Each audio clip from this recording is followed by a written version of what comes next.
Pristatome jums mūsų gaminį jonizatorių PTV-KL, su kuriuo galite pasigaminti jonizuoto šarminio, rūgštinio ir sidabringo vandens. Prietaiso konstrukcija. Prietaisą sudaro apatinis indas, išimamasis indelis ir gaubtas. Apatinis indas yra elektrolizės indas.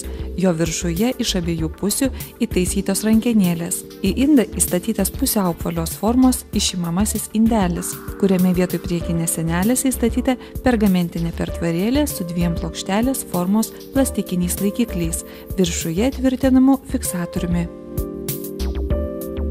Indo ir išimamojo indelio vidinėje pusėje yra dvi žymės. Apatinė rodo minimalų, o viršutinė maksimalų vandens lygį. Viršuje sumontuota elektrinė schema, kuri iš vidaus uždengta plastikiniu dangteliu. Dangtelyje įtvirtinti plokšti elektrodai ir apvalus kontaktas. Plokšti elektrodai skirti jonizuoto vandens gamybai, o apvalus kontaktas sidabro elektrodui prijungti. Gaubtoje viršuje esančioje švieslentyje yra 3 šviesos diodai. Viršutinis žalios spalvos diodas šviečia tada, kai prietaiso laido kištukas įjungtas į elektros tinklo kištukinį lizdą. Šoniniai raudonos spalvos diodai šviečia tada, kai gaminamas jonizuotas arba sidabringas vanduo. Gaubto viršuje yra 4 laikmačio valdymo mygtukai, darbo režimo bei laiko indikatorius. Kitoje gaubto pusėje yra virvėlaidis su kištuku.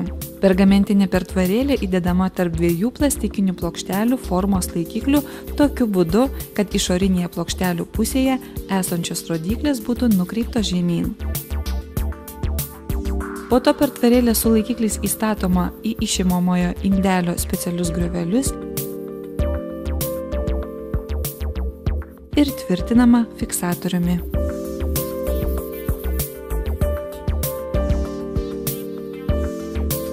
Jonizuoto vandens gaminimas. Laikydami apatinį indą už rankenėlių, nuimkite prietaiso gaubtą. Patikrinkite, ar sandariai į išimamojo indelio griovelius įstatyta pertvarėlė su laikikliais. Pripilkite šalto vandens iš čiaupo į išimamąjį indelį, o po to į apatinį indą iki apatinių žymių.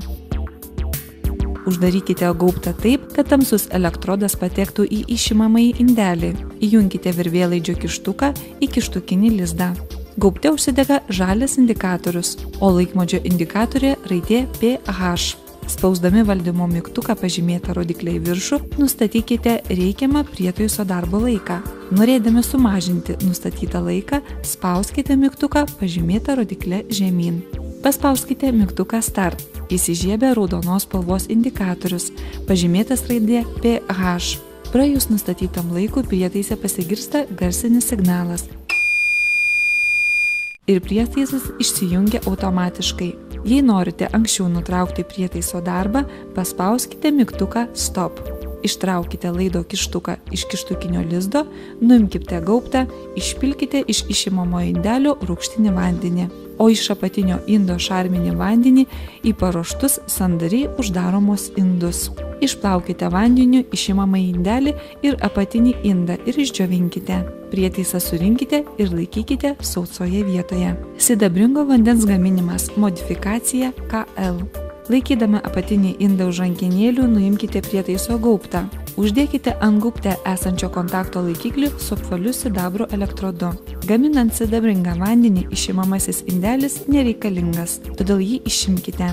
Pripilkite į apatinį indą vandens iki apatinės žymės. Uždėkite gaubtą ant apatinio indo.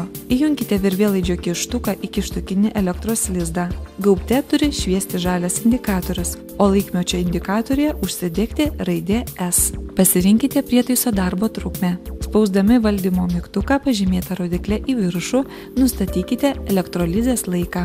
Norėdami sumažinti nustatytą laiką, spauskite mygtuką pažymėtą rodiklę žemyn. Paspauskite mygtuką Start. Užsidega raudonos spalvos indikatorius, pažymėtas raidė S. Prietaisas pradeda veikti. Praėjus pasirinktam laikui prietaisas išsijungia automatiškai. Jeigu reikia anksčiau sustabdyti prietaiso darbą, paspauskite mygtuką Stop. Ištraukite laido kištuką iš kištukinio lizdo, nuimkite gaubtą ir išpilkite sidabringą vandenį. Laikykite neskaidriame inde, saugodami nuo tiesioginių saulės spindulių. Apatinį indą ir gaubtą išdžiovinkite. Prietaisą surinkite ir laikykite sausoje vietoje. Prietaiso valdymo schema neleidžia vienu metu įjungti aktyvuoto ir sidabringo vandens gaminimo režimo. Jonizatoriuje PTV-A ir PTV-K nėra laiko programavimo ir automatinio išjungimo funkcijų. Prietaiso darbo laiką turi sekti pats naudotojas. Modifikacija PTV-AL gamina tik jonizuotą, rūgštinį ir šarminį vandenį. Geros sveikatos jums linki įmonė Burbuliukas.